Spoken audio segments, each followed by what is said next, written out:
Hi hello வணக்கம், welcome to LS cooks. Video பார்க்கறதுக்கு முன்னாடி சப்ஸ்கிரைப் பண்ணுங்கள், பெல் பட்டனை மறக்காமல் வணக்கம்.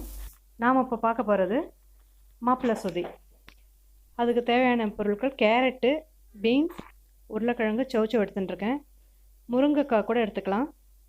வதக்கிறதுக்கு இஞ்சி, பூண்டு, பச்சை மிளகாய், சின்ன வெங்காயம், கடைசியில் பிழியறதுக்கு எலுமிச்சப்பழம் ஒன்று எடுத்து வச்சுட்டுருக்கேன். இதெல்லாம் நறுக்கி வச்சுக்கணும். பூண்டு, இஞ்சி, பச்சை மிளகாலாம் நறுக்கி வச்சுக்கணும். இப்படி நீளமாக நறுக்கினா போதும், பொடியாக நறுக்கணும்னு அவசியம் இல்லை, வதக்க தான் போகிறோம். இப்போ பாசிப்பருப்பு ஒரு அரை டம்ளர் எடுத்துகிட்டு வேக வச்சுக்க போகிறோம். நல்லா கழுவிட்டு வேக வச்சுக்க போகிறேன். காயெல்லாம் பொடி பொடியாக நறுக்கியாச்சு. இதை வேக வச்சுக்கலாம். 2வது பல்ல வேக வச்சுக்கணும். இப்போ 2 பால் எடுத்து வச்சுருக்கேன். முதல் பாலும் 2வது பாலும் எடுத்து வச்சுருக்கேன். இந்த 2வது பாலில் வேக வச்சுக்க போகிறோம். எல்லா காயும் ஒரு குக்கரில் போட்டு வேக வச்சுக்கலாம்.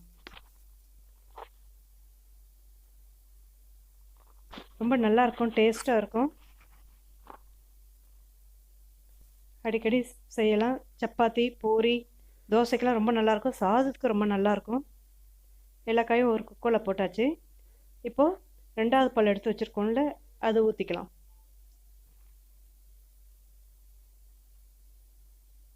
ரெண்டாவது பால் ஊற்றி வேக வச்சுக்க போகிறோம்.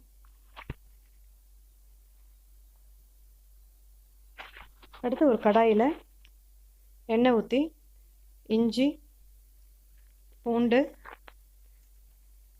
பச்சை மிளகாய், வெங்காயம் போட்டு நல்லா வதக்கிக்க போகிறோம். வதக்கிட்டு வேக வச்ச காயை இதில் ஊற்றிக்கலாம்.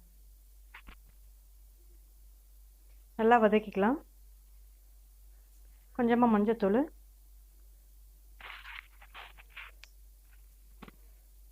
போட்டு வதக்கிட்டு காயை ஊற்றிக்க போகிறோம்.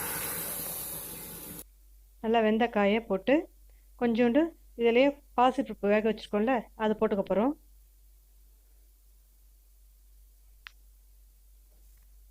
பாசிப்பருப்பு போட்டாச்சு. நல்லா கலந்து விட்டு கொஞ்சம் உப்பு போட்டுக்கலாம். இப்போ தேவையான அளவு உப்பு போட்டாச்சு. இது நடுவில் ஒரு சின்ன பேனில் நெய் விட்டுக்கலாம். நெய் விட்டு தாளிப்பு போட்டுக்கலாம். நான் 2 ஸ்பூன் நெய் விட்டுட்டேன்.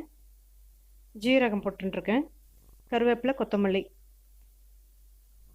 இதை போட்டு தாளித்து கொட்டிடலாம்.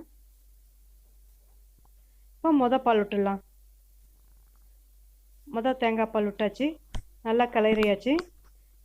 இப்போ கடைசியில் நம்ம எலுமிச்சப்பழம் பிழிஞ்சுக்க போகிறோம். அரை மூடி எலுமிச்சப்பழம் பிழிஞ்சுக்க போகிறேன். ரொம்ப நல்லாயிருக்கும் டேஸ்ட்டு எலுமிச்சம்பழம் பிழிஞ்சா. அவ்வளோதாங்க, மாப்பிள்ளை சொதி தயார். இட்லி, தோசை, பூரி, சப்பாத்தி எல்லாத்துக்கும் நல்லாயிருக்கும். சாதத்துக்கு போட்டு கலந்து சாப்பிட்டா ரொம்ப நல்லாயிருக்கும். அவ்வளோதாங்க, தயார். மாப்பிள்ளை சொதி தயார். இவ்வளோ கலர்ஃபுல்லாக இருக்குது பாருங்கள். நீங்களும் செஞ்சு பாருங்கள், எப்படி இருக்குன்னு சொல்லுங்கள். எங்கள் சேனலை சப்ஸ்கிரைப் பண்ணுங்கள். தேங்க்யூ.